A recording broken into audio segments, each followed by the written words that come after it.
मसला इस वक़्त सबसे ज़्यादा जो है वो महँगाई का है। आजकल गैस के रेट इन्होंने बढ़ाए हैं, जिसकी वजह से इंडस्ट्री जो लोकल इंडस्ट्री है वो भी बिल्कुल काम नहीं कर रही मार्केट में, क्योंकि लोगों के पास अभी पुराना ही स्टॉक पड़ा हुआ है। जो कम से कम जो है ना डॉलर नीचे आने चाहिए। गैस और बिजली के रेट इतने बढ़ा दिए हैं कि उसको थोड़ा-सा कम होना चाहिए। मतलब जो मेन है ना वो यहाँ गटरों का है। कह दिया है, दरख्वास्त दे दी है, आए हैं, चक्कर लगा के चले गए हैं, बस खत्म। पार्किंग की वजह से कम रोज़ाना 2-3 लड़ाई होती है। हज़ारों के हिसाब से शहीद हो रहे हैं, हॉस्पिटल वो सेफ नहीं है।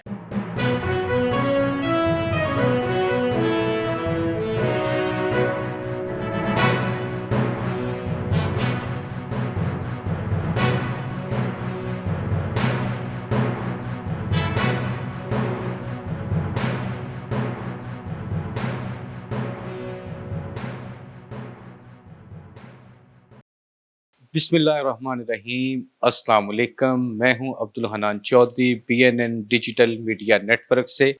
आज हम मौजूद हैं senior vice chairman Anjuman Tajran auto parts market Badami park Lahore, Sheikh Mohammad Yousuf Sahab के पास उनके ऑफिस में। आज हम उनसे बातचीत करेंगे मुल्की कारोबारी सूरत हाल, मुआशी इशारिये और मसला फ़लस्तीन और मुआशी मसाइल और उनके हल के बारे में। तो हम सिलसिला गुफ्तगू का आगाज़ करते हैं और पूछते हैं शेख मोहम्मद यूसुफ साहब इन मसाइल के बारे क्या राय रखते हैं। सर, पहले तो आपका बेहद शुक्रिया, आपने वक्त दिया। ताज़ा तरीन सूरत हाल में अगर हम देखें हालिया हफ्तों महीनों में मुल्क की कारोबारी सूरत हाल क्या है और इस बारे आपके क्या ख्यालात? जी, बहुत मेहरबानी, शुक्रिया तुसी आए हो। मसला इस वक़्त सबसे ज़्यादा जो है वो महँगाई का है। मार्केट में है ना वो काफ़ी प्रॉब्लम है कि एक तो बिजली के रेट बहुत बढ़ चुके हैं, बहुत ज़्यादा, और एक दूसरा आजकल गैस के रेट इन्होंने बढ़ाए हैं बहुत ज़्यादा, जिसकी वजह से इंडस्ट्री जो लोकल इंडस्ट्री है वो भी बिल्कुल काम नहीं कर रही। जो बिजली वाले हैं वो भी बिल्कुल ना होने के बराबर हैं, और डॉलर में की भी काफ़ी बढ़ गया था, अभी थोड़ा-सा कम हुआ है, लेकिन उसका भी साइड इफ़ेक्ट नहीं आया मार्केट में, क्योंकि लोगों के पास अभी पुराना ही स्टॉक पड़ा हुआ है। इस वजह से अभी कोई ख़ास सूरत हाल बेहतर नहीं हुई। अच्छा, आप समझते हैं कि डॉलर नीचे आना चाहिए, डॉलर की परवाज़ रुकनी चाहिए, रुपए की कदर बेहतर होनी चाहिए, गैस और पेट्रोलियम मसनूआत दूसरी चीज़ें। इसके अलावा आप हुकूमत को क्या तजावीज़ देना चाहेंगे बतौर बिज़नेसमैन कि हुकूमत रिलीफ़ दे, सब्सिडीज़ दे और क्या इक़दामात सूरत हाल बेहतर हो सकती है? नंबर एक जो कम से कम जो है ना डॉलर नीचे आने चाहिए। जैसे ये सारे बड़े-बड़े जितने भी सियासतदान हैं वो कहते हैं 250 260 के करीब होना चाहिए, जो अभी तक नहीं आ सका। नंबर एक। नंबर दूसरा, इन्होंने गैस और बिजली के रेट इतने बढ़ा दिए हैं कि उसको थोड़ा-सा कम होना चाहिए, जिस वजह से कि मैन्युफैक्चर को आसानी हो जाए।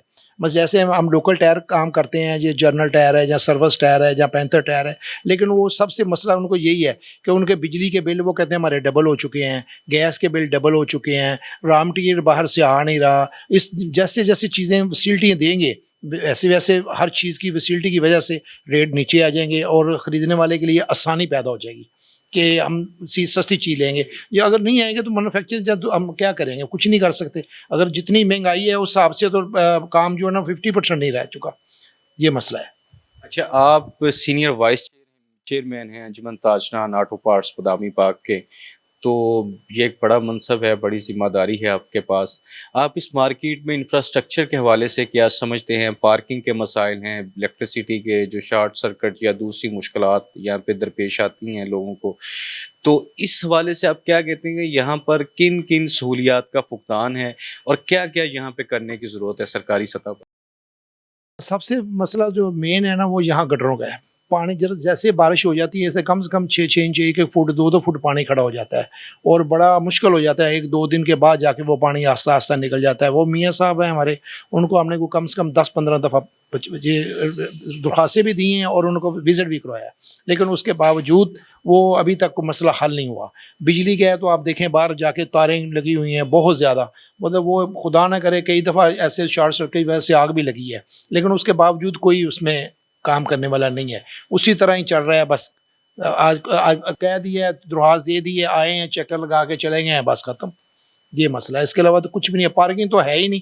पार्किंग के लिए तो मियाँ साहब ने मेरे ख्याल 10 साल से जितनी भी घूमती आई हैं सबको लिख कर दिया है कि हमें पार्किंग चाहिए, बिल्कुल पार्किंग नहीं है। पार्किंग की वजह से कम रोज़ाना 2-3 लड़ाई होती है कि कोई मोटरसाइकिल वाला, कोई गाड़ी वाला को अगर आ जाता है उसको बोले मना करें, वो कहता है क्या कहाँ लेके जाऊँ मैं? तो फिर क्या करेंगे? वो प्रॉब्लम लड़ाई है ना, ये तो मसला ऑलरेडी है, لیکن کوئی حکومت کر ہی نہیں رہی, کوئی نہ سوچ رہی ہے نہ کر رہی ہے. شیخ صاحب یہ تو ہم نے ملکی کاروباری صورتحال پر بات چیت کی. ایک ہمارا ایمانی انسانی اخلاقی فریضہ بھی ہے, وہ بطور مسلمان ہمارے مسلمان بھائی اگر ہم ان کو اس وقت دیکھیں, فلسطین میں غزہ میں شدید بدترین صورتحال ہے. اسرائیل کے مظالم سے غزہ تباہ ہو چکا ہے. ہسپتال, اسکول, کالجز, تعلیمی ادارے, رہائشی علاقے سب تباہ ہو چکے ہیں. تو آپ اس بدترین صورتحال میں فلسطینی بھائیوں کے نام کیا پیغام دیں گے؟ سر ہم تو ہر وقت دعا گو ہیں. اسرائیل نے بہت زیادتی کی ہے. وہ جتنے بھی گورے ہیں وہ سب مل جل کے, مسلمان جتنے بھی ملک ہیں ان کو چاہیے کہ اکٹھے ہو کے ان کے لیے کچھ کرے. اب تو بہت زیادہ مسئلہ بن گیا ہے. دیکھو بچے ان کے ہزاروں کے حساب سے شہید ہو رہے ہیں. ہاسپٹل وہ سیف نہیں ہے, وہ باہر اگر وہ کیمپ لگاتے ہیں وہ کیمپوں میں کر رہے ہیں. بہت ظلم ہو رہا ہے. یہ قیامت ہے, یہ سمجھیں قیامت کی ایک بالکل کڑی ہے جو نظر آ رہی ہے کہ یہ قیامت ہے.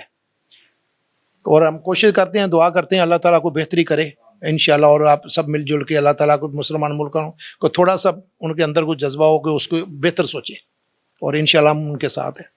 سینئر وائس چیئرمین انجمن تاجران آٹو پارٹس بادامی باغ لاہور شیخ محمد یوسف صاحب کے ساتھ ہم ان کے آفس میں موجود ہیں. انہوں نے ملکی معاشی کاروباری صورتحال, ٹائر انڈسٹری کے مسائل اور جو مینوفیکچرنگ میں جو ایکسپینسز پڑے ہیں اس حوالے سے انہوں نے بات چیت کی. انہوں نے حکومت سے مطالبہ کیا کہ وہ ڈالر کی جو قیمتیں ہیں ان کو قابو میں لے کر آئے, روپے کی گرتی قدر کو بحال کرے, اور بالخصوص جو بادامی باغ آٹو پارٹس مارکیٹ میں سیوریج کے مسائل ہیں, الیکٹریسٹی وائرس کے جو مسائل ہیں اور دیگر جو انفراسٹرکچر کے ایشوز ہیں ان کو بھی حل کیا جائے. اور وہ کئی سالوں سے بادامی باغ جو انجمن تاجران آٹو پارٹس مارکیٹ کے پلیٹ فارم سے وہ آواز اٹھا رہے ہیں کہ اس تجارتی مرکز, اہم ترین مرکز کے مسائل حل ہونے چاہیے. اور آخر میں انہوں نے فلسطینی مسلمانوں کے ساتھ اظہار یکجہتی بھی کیا اور یہ دعا کی کہ اللہ تعالیٰ فلسطین کو آزادی نصیب کرے, بیت المقدس قبلہ اول صہیونی تسلط سے آزاد ہو کر مسلمانوں کے دروازے اس پر عافیت اور سلامتی کے ساتھ کھلیں. آج کے اس لائیو سیشن کا ہم یہیں پر اختتام کرتے ہیں. عبدالحنان چودھری کو دیجیے اجازت. اللہ نگہبان.